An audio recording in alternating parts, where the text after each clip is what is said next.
Sometimes, love doesn't shout. It doesn't arrive with fireworks or chase scenes. It shows up in quiet ways. Through sacrifice, through support, through the everyday choice to believe in each other. In today's story, you'll discover how one quiet marriage between two extraordinary people shaped not only their lives, but changed the course of history in America.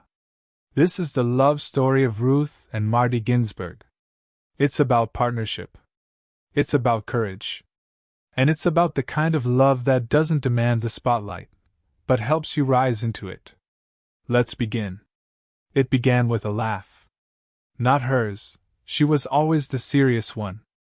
Focused, precise, cautious with words. But his laughter filled the room. And something about it softened her edges. Cornell University, 1950. A young Ruth Bader, quiet and sharp-eyed, sat across from a witty, confident young man named Marty Ginsburg. He cracked jokes. She offered a half-smile. He leaned in. She leaned out.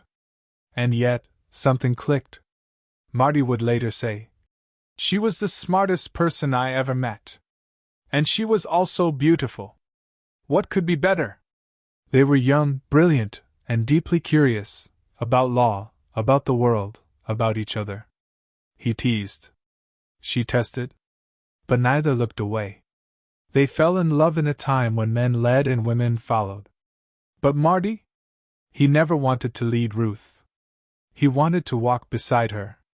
In 1954, they got married. A year later, they both enrolled at Harvard Law School, where Ruth was one of just 9 women in a class of over 500 men. The dean famously asked the female students, "Why are you taking the place of a man?" Ruth said nothing. But she knew exactly why she was there. Then came the blow. Marty, just 26, was diagnosed with cancer. Surgery. Radiation. Uncertainty. Their newborn daughter still needed care. His classes, his work, his life, all paused. But Ruth didn't blink. She attended her own classes by day.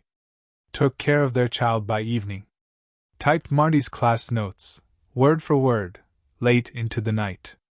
She helped him graduate. She helped him heal.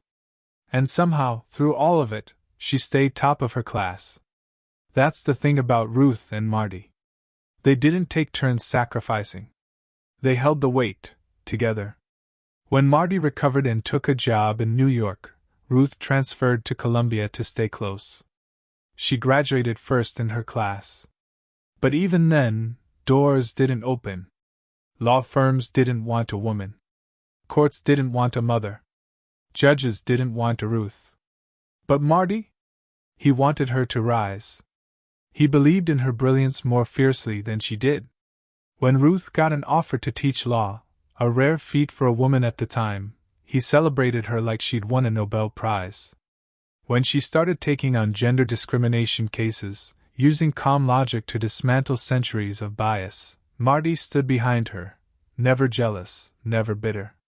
He cooked dinner. He raised their kids. He bragged about her, often and loudly. And when Bill Clinton needed a Supreme Court nominee, it was Marty who championed Ruth. He sent letters. Made calls. Whispered to people in power, "You need to know about my wife." Clinton listened. And in 1993, Ruth Bader Ginsburg became the second woman ever appointed to the United States Supreme Court. As cameras flashed and headlines roared, Ruth remained calm and dignified. But right beside her, in the background, was Marty, smiling the biggest. He didn't need the spotlight. He just wanted to make sure hers was shining. For the next 17 years, she would serve on the court. And every step of the way, Marty was her steady anchor. Her loudest fan. Her best friend. He left her love notes. He made her laugh. He told anyone who'd listen that marrying Ruth was the best decision he ever made. In 2010, Marty fell sick again. This time, it was cancer that wouldn't go quietly. He passed away that summer. The day after his death, Ruth showed up to work at the court. Because that's who she was. And that's who they were. Two lives, interwoven with purpose and duty and deep, tender love. She said once, "I have had more than a little bit of luck in life, but nothing equals the joy of being Marty's wife." He was her partner, not in the background, but in the foundation. A man who never tried to outshine her, only to reflect her brilliance back to her. And in doing so, he helped change the world. Ruth Bader Ginsburg became an icon. A champion of equality. A symbol of grace and power. But behind her robes and rulings was a love story that fueled it all. A story of two people who pushed each other forward. Who traded roles without ego. Who believed deeply that a good life was built not on control, but on support. Their marriage wasn't perfect. But it was real. And in a world full of noise, theirs was a quiet love, full of strength, laughter, and relentless belief in one another. So if you ever doubt what love can look like, remember Ruth and Marty. Not for the titles, not for the fame, but for the choice they made, every single day, to lift each other up, without needing to stand in front. That is what made their love legendary. If this story moved you, leave a comment below. And let someone else hear this reminder today. Like, share, and subscribe to Earnest English for more true stories that teach you mindset, psychology, and language, all through meaningful storytelling. We'll see you in the next one.